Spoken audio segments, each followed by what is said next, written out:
Tulad ng kanilang ipinangako sa sambayan ng Pilipino, nagmarcha rin sina Vice Ganda at Ann Curtis para makiisa sa #Trillion Peso March. Nanindigan ng dalawang kapamilya star sa kanilang pakikiisa sa paglaban sa malawakang nakawan at korupsyon sa pamahalaan.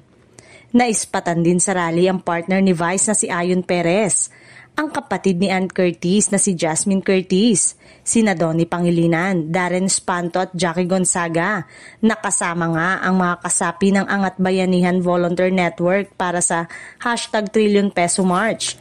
Marami ang sumaludo sa tapang, malasakit at pagmamahal sa bayan ng mga host sa pagtindig. Sa gitna ng mainit na usapin tungkol sa korupsyon, kapansin-pansin ang pananahimik ng ilang personalidad mula sa Itbulaga.